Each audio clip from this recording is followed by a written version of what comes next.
be allocated to a political party which had not contested the elections on its party platform.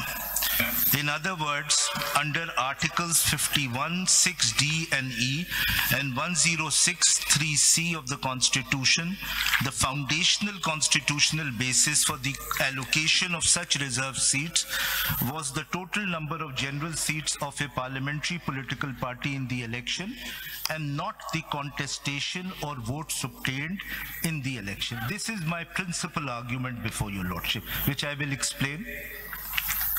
Number 2, whether the election program dated 15/12/2023 issued in pursuant to Section 104 Election Act 2017 and Rules 92-93 Election Rules 2017 did not apply to a parliamentary political party which did not contest the elections.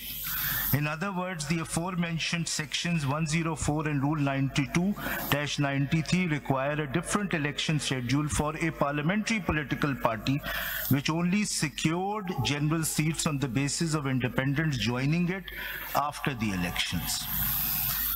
Any other interpretation of independents joining it after the elections, any other interpretation of the aforementioned section 104 and rules 92-93 would render such provisions in conflict with Article 51, 6D, D and E and 106, 3C of the Constitution. Okay, I just want to interrupt for a second. Yes. You were asked just now whether any order has been passed in the petitions or the applications filed by the other parties with respect to the seats, reserved seats, yes. And you said no order has been passed. No order has been. But they were heard along with this.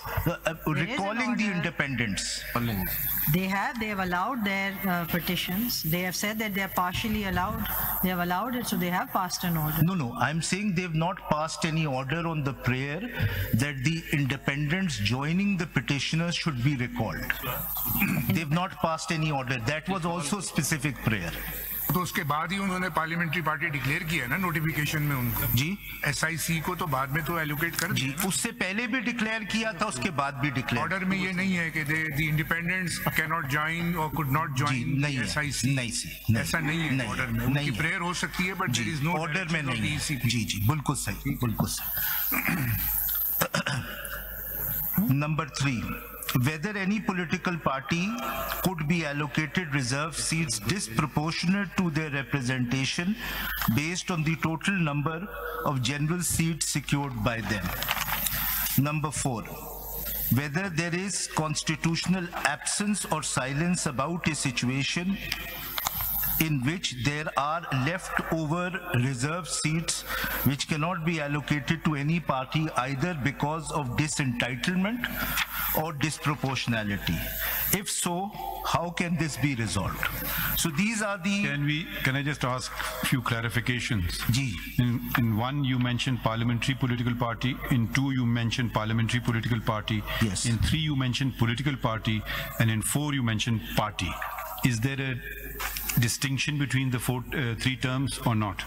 Sir, in Article 63A, a distinction is made between parliamentary party and political party. So, any political party can have a parliamentary political party, and a parliamentary political party would necessarily be a political party, but you could have a situation where because a political party does not contest the election, there is no parliamentary party of that. Does the Constitution distinguish the 2 terms? Yes, in one of the provisions, 63A, sir. So I know why you use 2 terms differently. Yes, because... because is not. Let's read the Constitution. There is no because. Ji.